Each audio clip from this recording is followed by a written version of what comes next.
Salomatmisizlar, bugun biz mexanikadagi kuchlarning turlarini o'tamiz.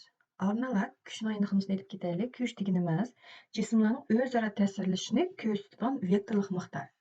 Kuchni F harfi bilan belgilaymiz. O'lcham birligi Newton. Fizikada tabiat har turli 4 kuchni qarashtirdi. Ular gravitatsiyalik, elektromagnitlik, kuchlik va ajiz deb bo'lindi. Mexanikal hadislarda biz gravitatsiyalik va elektromagnitlik kuchlarni bayqaymiz. Shuning uchun ashlarni qarashtirib chiqaylik. Eng birinchisi u eg'irlik kuchi. Eg'irlik kuchi deganimiz har qanday jismning massasi m jismning planetaga tortadigan kuchini deb ataymiz yoki tortadigan kuch mg harfi bilan formulasi bilan aniqlaymiz. Masalan, bunday bir jismni olaylik, massasi m bo'lsa, u vaqtida eg'irlik kuchi mg deb tövanga qaraydigan kuchni ataymiz. Endi kuchning turi avrishimlik kuchi. Avrishimlik kuchi bu yerda jismni so'zib yoki bo'lmasa qisqarganda paydo bo'ladigan kuchni ataymiz. Uni Gauss zangi bo'yicha F teng minus K delta X formulasi bilan hisoblaymiz. Agar biz prujinni eng ko'p ishlatadigan prujinlarni qarashsak, prujinning qattiqligi K, ichida masalan x0 uzunligida bo'lgan, epli buni kuch F bilan so'zib bunday bir x1 uzunlik so'z qo'ysak, u vaqtida mana shu yerda paydo bo'ladigan avrishimlik kuchining formulasi F minus K delta X. Delta X deganimiz x1 minus x0 ning x1 bilan x0 ning ayrimisi. Mana shu yerda deformatsiyaning turlarini aytib ketay. Deformatsiyaning ikki turi bor. Avrishimlik va avrishimlik emas, neopruga. Avrishimlik deformatsiya bo'lganda biz uni aniqlaymiz. Agar jismga ta'sir qilgan kuchni ivatsak, jism o'z qalbiga kelsa, o'z formasiga возвращаться qilsa, uni biz avrishimlik deformatsiya deb ataymiz. Plastiklik deydi, ya'ni plastiklik deformatsiya bo'lganda ta'sir qilgan kuchni ivatgandan keyin jism o'z burunqi formasiga qaytmaydi. Masalan, qog'ozni epshityapsanglar, u plastiklik deformatsiya bo'ldi. Biroq rezinkani epnaq so'zib qo'yib beratsanglar, rezinka yana o'z o'rniga keldi. Shu vaqtda u avrishimlik deformatsiyaning turi bo'lib hisoblanadi.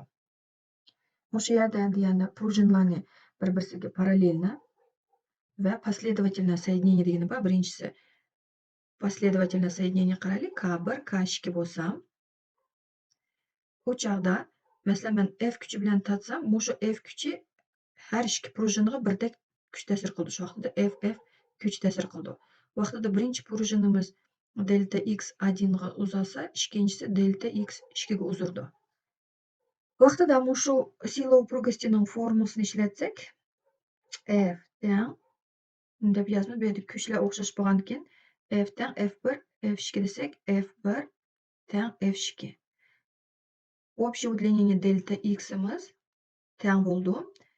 Delta x1 plus delta x2. Mana shu yerda delta x qanday buni formuladan delta x teng F bo'lingan K deb chiqarib olsak, meg o'rniga qo'yib chiqarib, vaqt delta x ning o'rniga F bo'lingan K teng F1 demay, biroq F1 F2 F hammasi o'xshash bo'lg'achqa F deb qo'yay. F bo'lingan K1 plus F bo'lingan K2.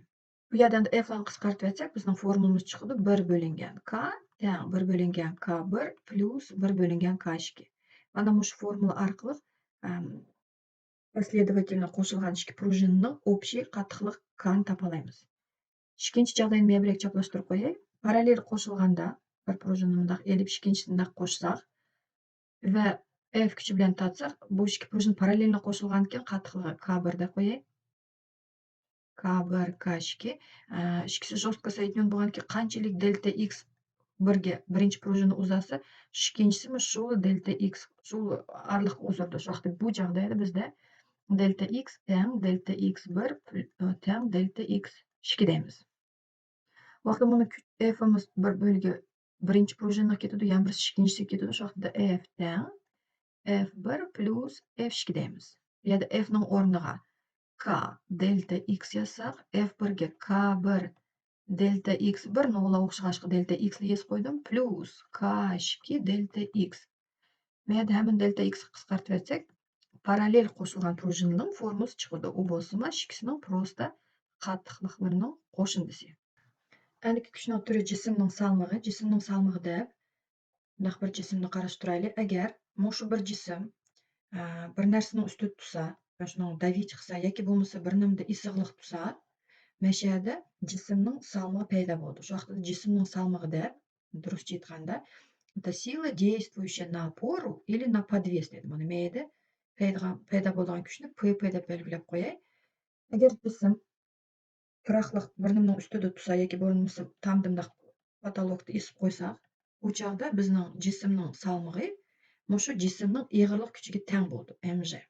Agar jism, masalan, mячикni atsanglar yuqori yoki bo'lmasa tuvan, uchayotgan vaqtida top hech kimga ta'sir qilmaydi, ni на что не давит, ни на чем не висит. Shuning uchun mushtaq chog'dayda jismning salmog'i 0 bo'ldi. Shunday hisoblab chiqibdi, agar osmonda yupurmoq tushib ketmasa, uning salmog'i qanchaga teng? Agar yupurmoqning massasi palonchi gramm deb berilgan bo'lsa, vaqtida deysizlar, yupurmoq hech narsaga bosmayotidi.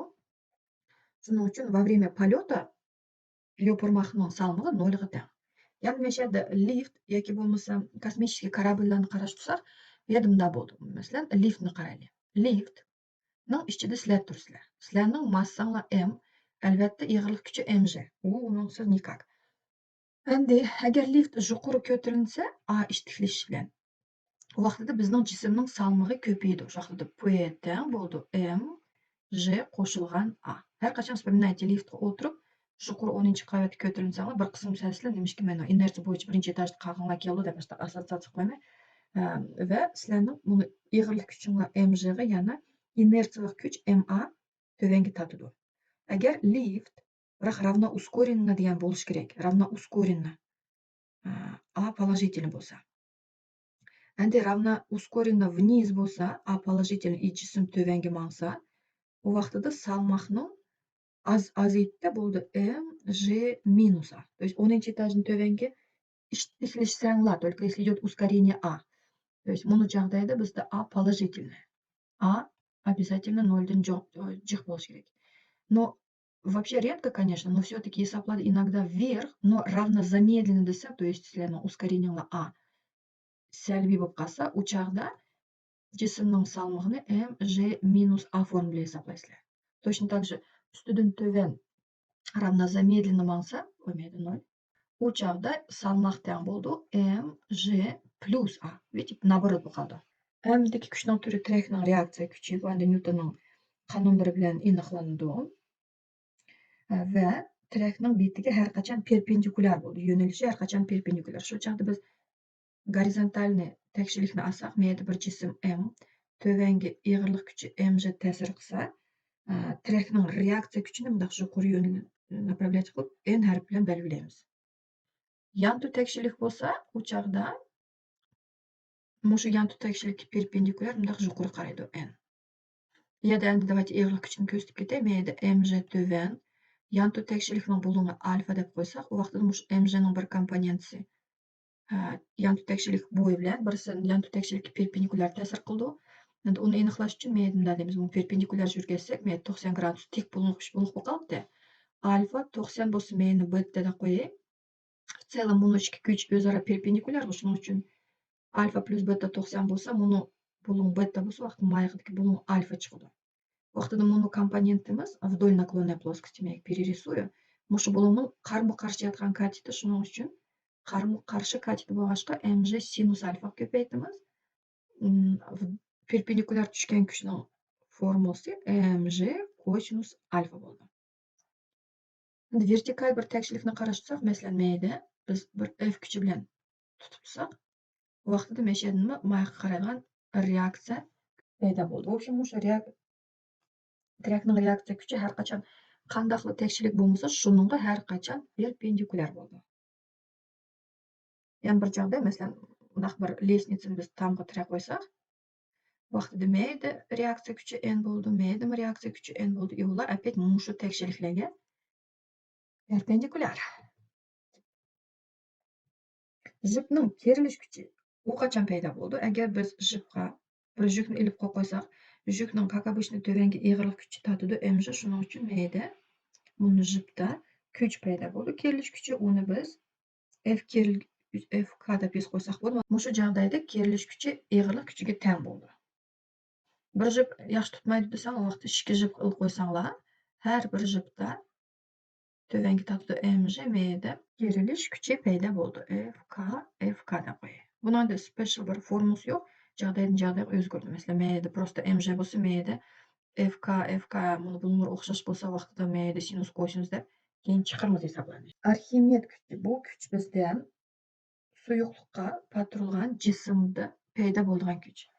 O'sha vaqtida biz suyuqlik suv alaylik, kerosin bo'lsin, nima bo'lmasa, aslida suyuqliklarda va gazlarda deymiz, biroq gazdagi Arximed kuchi ancha jiq bo'lmag'achqa biz ko'pincha suyuqliklardagi Arximed kuchini hisoblaymiz. Shu vaqtda mayli bir jism bo'lsa ham, u jismga suv tarafdan ishtarguvchi kuch paydo bo'ldi. Shu ishtarguvchi kuchni biz F Arximeda deymiz. Endi siz qo'ymay, biroq biz jismni materiallik cheki deb qarash turgankan, shu vaqtida sentrdan направлять qilamizda kuchlarni F Arximeda deymiz.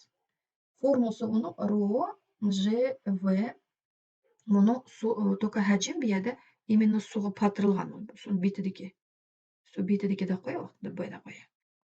Suvning ichidagi hajmni olamiz. Rho degan suyuqlikning zichligi, masalan, suv olsak u 1000, kerosin olsak 800, mana shunaqa bir konstantlar berildi.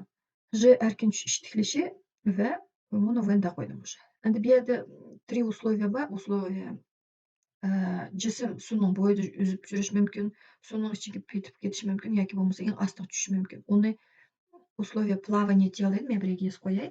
Birinchi жағдайda agar ig'irlik kuchi Arximed kuchidan jiq bo'lsa, u vaqtida tela tonет deymiz. Suvning ichiga cho'kib ketadi.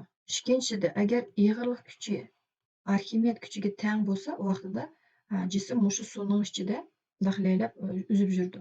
Tela плавает deymiz. Uzib yurdi. Uchinchi жағдайda agar ig'irlik kuchi Arximed kuchidan oz, kechirsizlar. Arximed kuchidan oz bo'lsa, u vaqtida probka o'xshash, masalan, daraxt hech qachon sug'ib nima qilmaydi, cho'kmaydi, nima qiladi, всплывает deb qo'yay. Mana shu yerda qarang, buni ig'irlik kuchini biz F ig'irlik mg dedik. Endi m massasini biz zichlik rho r bilan belgilasak, rho v g bo'ldi. Mana shu yerda rho degan jismning zichligi. Arximed kuchida buni rho s deb qo'yay, s unutqapman. Bu suyuqlikning zichligi.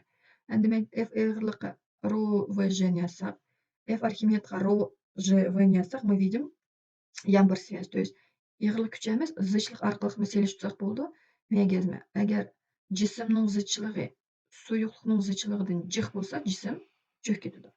Maydimi zichlik jismning zichligi teng deb qo'yamiz. Oxirgisida zichlik jismning zichligi suyuqlikning zichligidan oz. Endi kuch serilishning surkilish kuchi. Bu yerda 3 turi bor bu kuchning. Sila trения покоя, скольжение, катение degan shu tinchlikdagi surkilish kuchi, mangandagi surkilish kuchi va aylangandagi, masalan, jism prosta tursa, midirlama vaqtida bu kuchni sila trения покоя deymiz. Jism men ketsa, uni sila trения скольжение deymiz. Uchinchisi bo'lsa, chaqni qarash turaylik, u bundoq piqrab mangdi, shuningdimi surkilish kuchi paydo bo'ldi. Surkilish kuchining foydasi bor, ziyoni bor.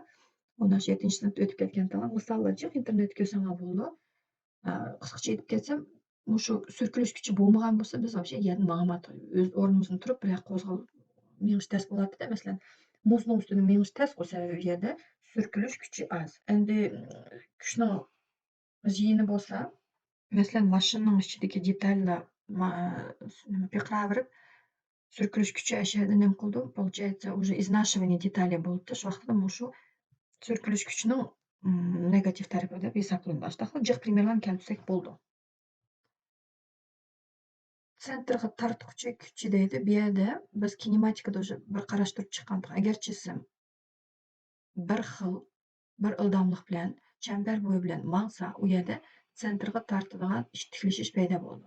Shu vaqtda F teng ma Nyutonning ikkinchi qonuni bo'yicha sentrostремительное ускорение v kvadrat bo'lingan r deb qo'ysak, sentrga tortquchi kuchining formulasi chiqib, yeng formula deb qo'yadi, biroq одно и то же demaydi. Jig'ib kelyapmizda ham formulani. mv kvadrat bo'lingan, kechirsizlar, bo'lingan r. Yani aytib ketadiganim yana qaytlab ketay. Ildamlik har qachon radiusga perpendikulyar. Sentrga tortquchi kuch degandagi f radius bo'yi bilan bo'ldi. Получается, tiklishish a bilan ildamlik v har qachon o'zaro perpendikulyar. Shunaqa proslamni chiqdi. Endi kuchimiz butkul alamlik tortilish kuchi bu yerda deydi. Har qanday jism, ishki jismni qarash tursak, ularning orlig'ini hesaplasak, любой jismlar всегда bir-biriga притягиваются, tortildi. Biroq, u kuchlarni aniqlash uchun bunday deymiz. Kuchimiz mushu ikki jismning massalarining ko'payishiga to'g'ri proporsional, arlig'iga aksi kvadrat proporsional. Bu yerda endi turaqliq gravitatsiya konstantamiz J bor.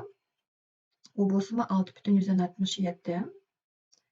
10 darajasida -11 Newton ko'paytirilgan metr kvadrat bo'lingan kilogramm kvadrat. Mushundoq kuch bilan biz ikki jismni olsak, massalar 1 kilogramm, araliqlar 1 metr расстояниедagi tortilish kuchi mana mushunchalik kichik. Ko'rasizlar, 10 darajasida -11. Shuning uchun biz buni bo'linmasdagi любой narsani kuchi mushu всемирного тяготения kuchini ishlatsak, ular oz bo'lib qoldi.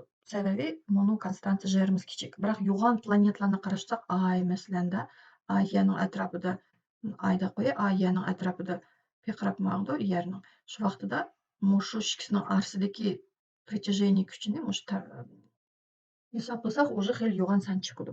Shu hisoblarda, в общем, bu yerda planetalarni qarash turganda hisoblaydigan kuch. Endi hisob chiqarishni boshlaylik. Birinchi hisob. Сила притяжения к Земле составит 64% от первоначального на высоте deydi. То есть yer betida butkul alamlik kuchi F1 bo'lgan. Mana mayda qo'ydi bir jism tutun massasi M. Agar uni bir egizlikka ko'tarsak, ko'ryapmiz расстояние h deydi. Qanday egizlik h dan kuch F2 teng bo'ldi 64% от силы F1. Shu vaqtida bu yerda planetalar dedik, planetalarni qarash turgan biz albatta nima qilamiz? Butkul alamlik tortilish kuchini hisob qilamiz. Shu vaqtida 5da F1 o'sha F ni общий qo'yib bo'ldi Jm M1M2 bo'lingan R kvadrat. Bu yerda jismning massasi o'zgarmaydi. J tak jismlarning massasi o'zgarmaydi. J tak konstanta, o'zgarayotgan только buni araliq. Shuning uchun men yozmay bu yerda что F araliqqa aksi kvadrat proporsional. Shu vaqtda men F1 bo'lingan F2 teng R2 bo'lingan R1 ning kvadrat deb yozsam bo'ladi. По-хорошему F1, F2 ni расписывать Gm1, M2 сокращается desam ham uzoqroq. Biroq men o'zgarmaganligidan bo'ladi. Сразу qisqartirib aytsak bo'ldi сокращенно.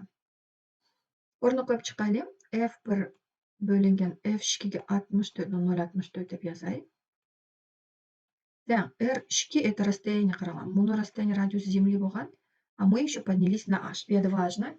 R2 ga h emaslar, R2 ga h plus R deysizlar. То есть мы должны рассмотреть от центра до центра. Buni ikkinchi jismning razmerlari kichik, material chekib bo'lg'achqa, biroq yerning radiusi 6400, yani bu yerga через радиус Земли qo'yibdi. Shuning uchun bu yerda R2 bo'ldi h plus радиус Земли bo'lingan радиус Земли в квадрате, ya'ni радиусning kvadrati. Birlarni qisqartirib aytsak, qarang, buni kvadrat turganda, давайте matematik звонок другу qilib to'g'risini olaylik. To'g'risi 0,64 chiqadi. 1 bo'lingan 0,08. Mayda. Aslida plus minus, biroq fizikada minus degan расстояние qaramaymiz. Matematikada plus minus yozadi. Fizikada достаточно plus yozishga, shuni yozmay h plus радиус Земли bo'lingan радиус Земли. 1 ni 0,8 ga bo'lganda men 5 ni bitmayga 0 qo'shsam, 10 bo'lingan 8 5 2 qisqartirib aytsak 5/4 или 1,125 chiqadi. Bunisi. Endi kres-nakres радиус Земли ko'paytirib teng h plus радиус Земли. Радиус Землini, buni радиус Землini men yozsam minus bilan 1/25 ilingan 1 chiqdi 0,25. Радиуса Земли это h. Вахтада 100/25 degan 4/1. Брусок движется по горизонтальной поверхности. Если силу нормального давления уменьшить в 4 раза, реакция kuchi уменьшить в 4 раза degan keyin 4/1 deb yozamiz. Сила трения скольжения deganimiz surkilish kuchi qanday o'zgardi? F surkilishning formulasi mu n. Ya'ni ko'ryapmizda surkilish kuchi n ga to'g'ri proporsional. Shu vaqtda n ga 4/1 yazsanglar, F surkilish chiqadi тоже 4/1. 4/1 bo'lgan keyin уменьшится в 4 раза deymiz. Просто 4 chiqamiz, увеличится в 4 раза debdik. Космический корабль на некотором участке вблизи поверхности Земли движется вертикально вверх. Он космический корабль bo'lsin, lift o'xshash, равна ускоренной вверх с ускорением А. При массе космонавта 80 килограмм его вес салмағымызды атымыз və иығырлық күшін тип болады. Космонавт не қояй. Лифт равно корабль равно ускоренно вверх движется деген кейін бишіде салмақымызды алады, ол жақта салмақ формуласын жазайлы болды М G плюс А. Орны қойып шықсақ 3200 шығады екен. Иығырлық күшін тепіш үшін просто М-ні G-ға көпейтіміз. Şu вақытыда 80-ні 10-ға көпейтсек 800. Жауабы D. Внимательно чықырмыз А емес, потому что бишіде салмақны сорап, кейін иығырлық күшін сорады. Найдите ускорение свободного падения на планете, масса и радиус которой соответственно в 2,5 раза больше массы и радиуса Земли. Şu вақытыда масса дейді. Ядекеден 2,5 хәсі жық. Масса Земледе қойай. Радиус тоже 2,5 хәсі жық. Надо найти ускорение свободного падения G. Сіз қойай. Мұны я бетіде. Біздің дедік бүткіл әлемлік тартылыш күші меге mg действует. Шындақла. Вообще иығырлық күші бүткіл әлемлік күшінің частный случай ол. Şu вақытыда меге иығырлық күшіні бүткіл әлемлік тартылыш күшіге теңлаш түсек. М-ла қысқыра кетеді. G бізді чықылды чоң G, M бөлінген R квадрат. Şu вақытыда для Земли қарыш тұсақ, меге масса Земли, радиус Земли алымызда. G константа, масса Земли знаем, радиус Земли тоже біліміз. Орны қойып шықсақ, вот я бетіде 10, это примерно 10 метр секунду в квадрате деп шығып. Причем полюс пен экваторда сәл өзгерді. Потому что радиуслары әсілді сәл разницасы бар. Но в целом он деп але берсек болды. Әнде бізді ең бір планетамызда şu вақытыда ол болды G, M бөлінген R квадрат. G қойай массаның орныға 2,5 M Земли бөлінген радиусқа 2,5 радиус Земли мейді квадрат мындағы әдені ес қой. Әнді 2,5 білем мұны квадратына қысқартып әтсек, G чықуды 1 бөлінген 2,5 G масса Земли бөлінген радиус Земли в квадрате. Мұны величина біз уже білміз 10. Şu вақытыда 10-не 2,5-ға бөлсек, чықуды 4 метр секунда в квадрате. Мен сәл опечаткалар бәке, мұның ойлары жоқ деп есапталған енді. Şu вақытыда 4 чықуды. Как изменится сила притяжения к Земле при его удалении от поверхности Земли на расстояние равное 4? Şu вақытыда H тең 4 радиус Земли. Күч F қандақ өзгерді дейді. Бүткіл әлемлік күшінің формуласын янбір yazайын. Яды көріп атмыз, şu күч бізді радиусқа әксі квадрат пропорционал. Бірақ янылдап қайтылы еткен, меге R-ның орны 4 yazмайсылы, 4 вот радиус Земли, а вы еще отдалились от поверхности Земли на 4 радиуса Земли. Şu вақытыда мұның расстояние R, şu вақытыда мұның расстояние R-ымыз тең болды радиус Земли плюс H.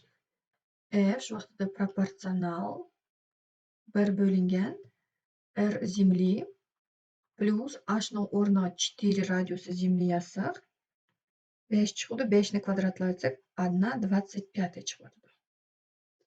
Şu вақытыда біздің күшіміз 25-тен 1 болғашқа уменьшится в 25 раз деп yazмыз. К пружине подвесили груз массой 3 кг. Длина пружины стала 10 см.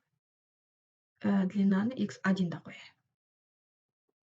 Если к пружине подвесить еще один груз массой 3 кг, то пружину жесткостью 300, қатықлығы берілген ке 300 ньютон бөлінген метр растянется до, то есть x ішкені іздаватымыз. Бірінші жағдайда пружинның өзінің дәслепке ұзынлығы x0 болған. Әнді бұныңғы бір грузик асқан ке ондағы созылды дұрыс ма? Mg иығырлық күшінің тәсірін. Мәді x1 болған. Шоқтыда мүшелді біздің деп yazымыз Mg иығырлық күшіне әвірішімлі күшіге тәңләштірміз. Кам дельта x-қа x1 минус x0 да қойы. Орны қойып шықсақ 30 тәң 300 x1 қаншыке 14 сантиметрні ұнтымаймыз айландырышқа минус x0. 30-ны 300-ге бөлсек 0,1. 0,114 минус x0. Şu вақытыда x0 чықуды. 100'dan 14'tün alımız 10'dan 1 dep 0'dan 113 dep koymalar. Meyden 0 qoşup hatalaşmay.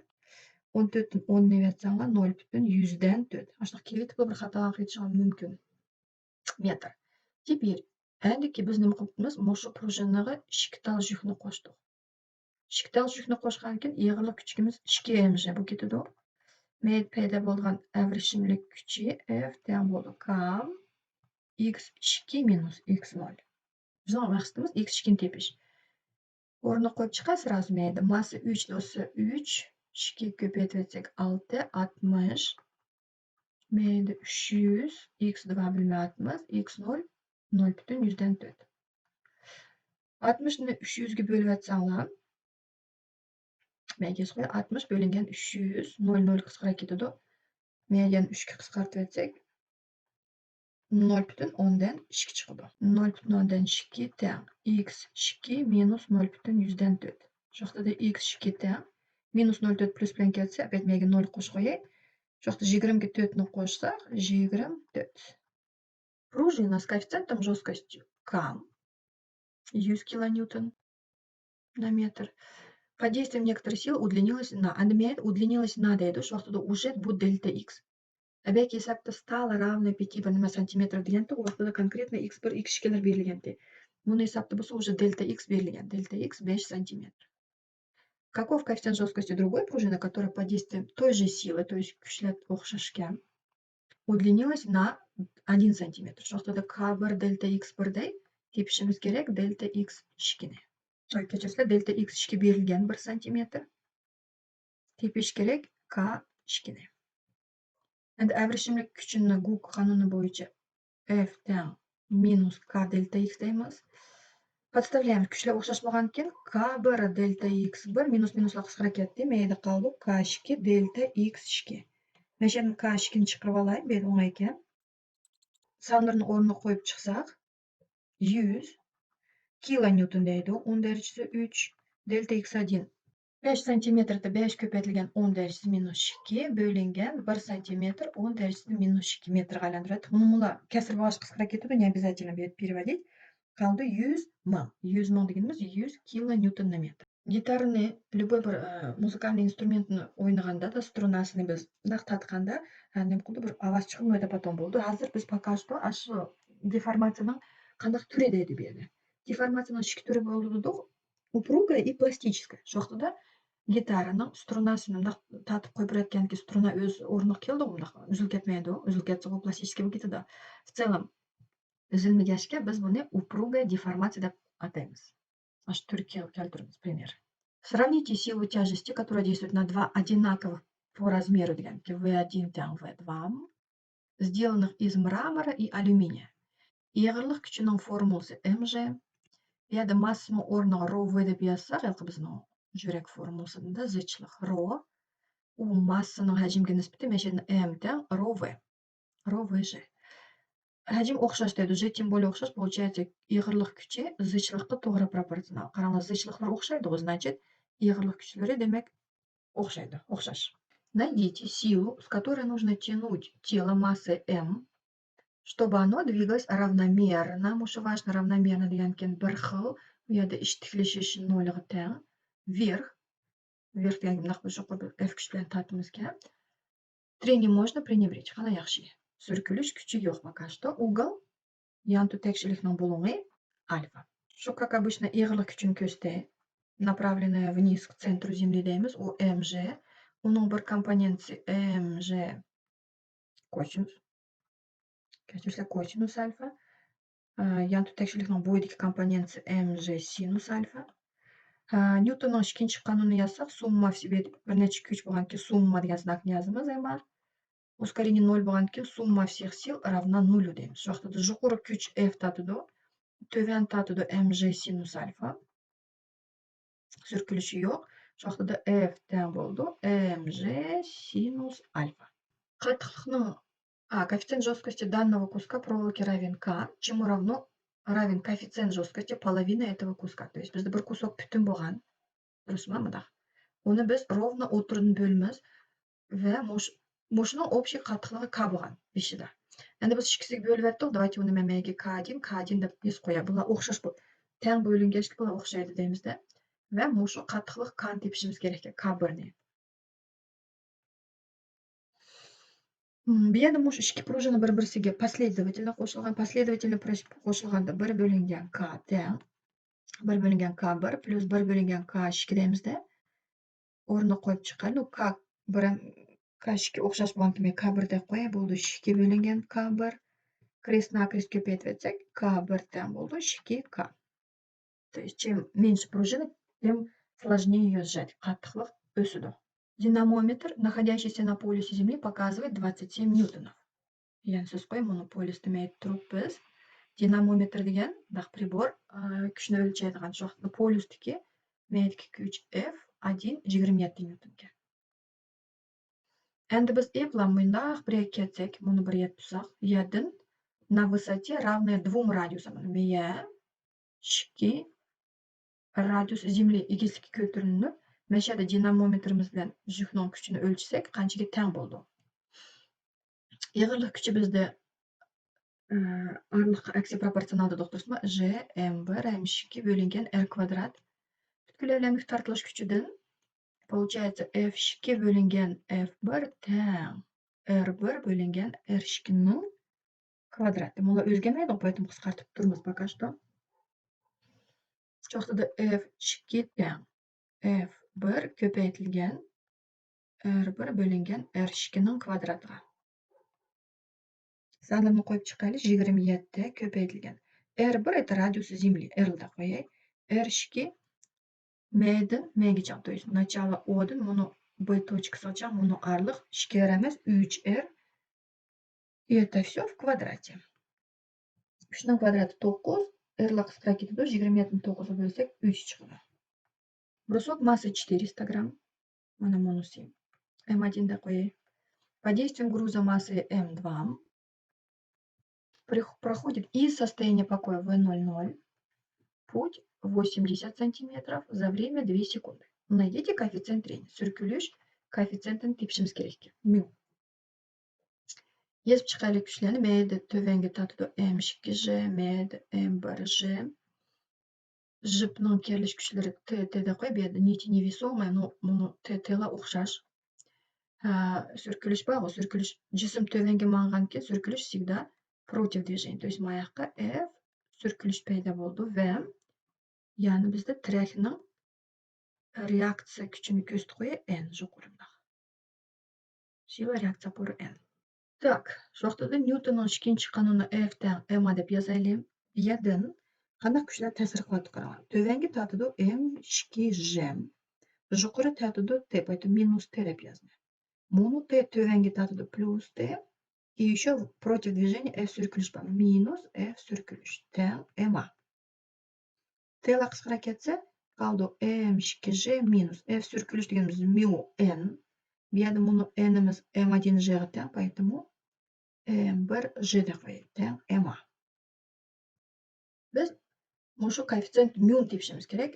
M2 lar m1 lar bor, ishtiklashish a yo'q, но kinematikani biz s teng V0'imiz 0, поэтому просто at kvadrat bo'lingan 2 yozsak, agar kinematikani unutib qolgan bo'lsanglar, shu quritga ulanmadan kirib ko'ringlar. O'sha yerda ishtiklashish a teng 2s bo'lingan t kvadrat. O'rniga qo'yib chiqaylik. M2j deydi. 100 gramm 0.1, 10 ko'paytirsak 1 minus mu 0.4 10dan 4 ni 10 ko'paytirsak просто 4. 4 ni menga chaplashtiray. Teng m deydi. Buni m qaysi m ras yozmabdi, men kechirsizlar. Meyda summa emas, shu vaqtida m1 plus m2 ko'paytirilgan a. 500 gramm degani 0.5 ishtiklashish u 2s 80 cm 0.8 metr bo'lingan t kvadrat 2 ning kvadrati 4. 1 minus 4 mu teng 0.5 ni 2 ko'paytirsam 1. 0.8 ni 4 ga bo'lsam 0.10 qoldi. Shu vaqtida 4 mu teng 1 dan 0.2 ni yotsam 0.8 mu teng 0.10. Koeffitsient жесткости K teng F bo'lingan x bo'lg'ach ham Newton bölüngen metr çıktı ölçem birligi. Тело массой 54 килограмма свободно падает. Его вес при этом равен. Endi P тең mg deb bilan 540 hisoblab, 540 ni belgilab sanglar xata. Немishki 540 xata? Sababi свободно падает deganki mana тело bu salmoq bizda har qachon bir nimga давить qilish kerak. Во время полета salmoq hech kimga hech narsaga давить qilmaydi. Shuning uchun bu joqdayda salmoq teng 0 ga. Масса Земли m, масса Солнца m большое, расстояние r, гравитационная постоянно g. Скорость движения Земли по орбите вокруг Солнца вычисляется по формуле. То есть bizda bu bunini biz kun deb olaylik. Buni mayli y bo'lsin. Y kunning atrofidagi sentr по окружности mangdu. Shu vaqtida ildamlik v tepishimiz kerak. Bu yerda qarang, к центру тянет. Центростремительное ускорение a, shu vaqtda sentrga tortuvchi kuchi tenglashadi butkul alamlik tortilish kuchi bilan. Shu vaqtida mv kvadrat bo'lingan r teng gmm bo'lingan r kvadrat. Buni massa тела сокращается, масса Земли, Земля emas, bu yerda kunda. Kunning massa сохраняется, birisi r birisi ketib qolsa, qoldi v teng tomir ostida gm bo'lingan r. Buni еще первая космическая скорость deydi. Скорость необходима для того, чтобы выйти на орбиту и вращаться вокруг, مثلا, Земли или вокруг любой планеты. Автобус массой 15 тонн движется так, что его скорость изменяется по вот такому закону. Найдите силу тяги, если коэффициент трения 0,03. Ну, коэффициентimiz 0,3 ga. Siz qo'yasiz. Так, avtobusning massa bo'lganki tövenge qaraydi. Eg'irlik kuchi mg. Ildamlikning formulasi mundaqki, силу тяги deydi. Buni f тягini tepishimiz kerakki, surkilish bor, поэтому surkilish kuchini bu yoqqa направлю. Ну, имеет цель patmay qoldi. Yuqori qaraydigan reaksiya kuchi bor n. Sentrdan yuqori. Ньютонның ikkinchi qonuni, звезда bilgi darsida вообще динамика, конечно, строится вся на законах Ньютона deymiz ғой.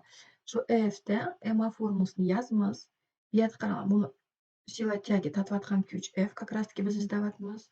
Unga препятствует surkilish kuchi teng ma. Surkilish kuchining formulasi mu n, где bizda n горизонтальная поверхность bo'lg'achqa n teng просто mg. Mu mg deb yozamiz. Endi buni ishtiklashish a deb uchun kinematika звонок друга qilib qo'ysak, v0 plus at formulasidan ускорение ishtiklashish a t ning oldi turgan koeffitsient. Bizda mayda t ning oldida 0,4 tursa, shu vaqtida bizning jismning ishtiklashi 0,4 ga. O'rni qo'yib chiqaylik, bizga f kerak. F teng f surkilish bilan plus bilan keladi. Shu vaqtda mu mg plus ma.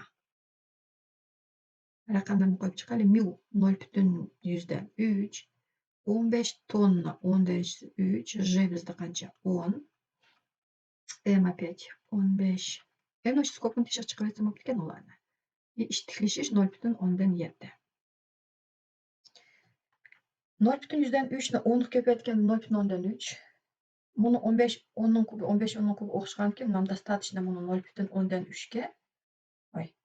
10 ga 0,7 ni qo'shsak 1, shu vaqtida 1 ni 15 ko'paytsak 15 10 ning kubi yoki bo'lmasa 15 kilonewton. Тело соскальзывает без начальной скорости с наклонной плоскости, угол наклона 30, длина наклонной плоскости 2 метра, коэффициент трения 0,3. Какого ускорения и сколько времени длилось соскальзывание? Янту tekşilik mana alfa 30 gradus, meyde uzunluğu L'de koyayım 2 metr. Коэффициент трения mu 0,3. Нужно найти ускорение. Ko'raylik, ishtikilishini topaylik. Buning uchun deb yozamiz, как обычно, tövenge mg, bir komponentsi mg sinus alfa, yan birsi mg kosinus alfa. Surkilish kuchi bu yoqqa yuqori qaraydi va tirakning reaksiya kuchi n yuqori qaraydi. Newtonning ikkinchi qonunini yozaylik. Summa всех сил teng ma. Tövenge tatvatida mg sinus alfa. Unga препятствует surkilish kuchi minus qo'yman, shuning uchun mu n, biroq sila reaksiya bor, n bizda mj kosinus alfa. mj o'xshaganki, давайте mj skobka teshik chiqib kosinus alfa deb yozib qo'yay. Teng ma. Endi menga tiklashish a kerak bo'lg'achqa, давайте men massani сразу bu yoqqa bo'linganga almashtirib atsam, bular qisqarib ketib, a teng bo'ldi j 10, sinus 30 gradus 0,5, 0,3. Endi kosinus 30 gradus примерно 0,89. Men почти даже 0,9 olsam, 0,9 ni 0,3 ko'paytsam 0,27. 0,5 dan 0,27 ni yetsam 0,23 da. 0,23 ni 10 ko'paytsam chiqadi 2,3. Endi men примерно hisobladim. Shu vaqtda 2,3 ga yaqin 2 ta bu ответ C или D, C или E. Endi vaqt ten tepish kerak. Ten tepish uchun kinematikadan S teng AT kvadrat bo'lingan 2 formulasini ishlatamiz. Bu yerdan T teng bo'ldi. To'g'risida 2S bo'lingan A. 2 ni ko'paytamiz 2 metrga bo'lamiz tiklashish 2,4 ga. Endi bu yerda видите, testda примерно chiqarishni yaxshi bilishinglar kerak. Mana 2 bilan 2 da 4 ni qisqartirib atsak, 1 da 2 примерно. Mana 2 da 1 da 2 ni qisqartirib atsak, mayda 1 mayda 0,6. Shu to'g'risida 1 bo'lingan 0,6. 5 etib 10 ni olsak, 10 ni 6 ga bo'lsak 1/7. 1/7 to'mirni ostidan chiqarganda yana bir narsa bilan bo'ldi-da. Qaraymiz, ответlar 0,3 точно kelmaydi. Demak, durust javob 1,3. Ракета спускается вертикально вниз с ускорением 0,5 g. Ракета лифт o'xshash. Bu yerda тело массой m при этом имеет вес. Endi спускается вертикально вниз с ускорением a teng 0,5 g bo'lgandan keyin yuqoridan to'g'rilagan bizning salmog'imiz az edi. Shuning uchun p teng m g minus a. 15 g bizda 10. A degan 0,5 g edi, просто 5. Shu vaqtida 5 ni 15 ko'paytsanglar 50 и еще 25. Shundoq desa, biroq bu yerda lift движется вверх deydi с ускорением a. Определите вес тела, то есть eg'irlik kuchini topamiz va eg'irlik kuchi emas, salmoqni topamiz. Находящегося dadagida men bir ответgan, иногда eg'irlik kuch va salmoqni so'raydi. Просто salmoqni so'raydi. Равно ускоренный вверх bo'lgan keyin mg plus a. Shu vaqtda 5 ni ko'paytamiz 10 plus 4 ga. И chiqdi 70. Mana bu bilan bugungi darsimiz bitdi. Kuchlarning turlarini qisqacha o'tib chiqdik. Agar bir yerlarni tushunmay qolgan bo'lsanglar yoki savollaringlar paydo bo'lsa, kommentariyaga yozib qo'yinglar.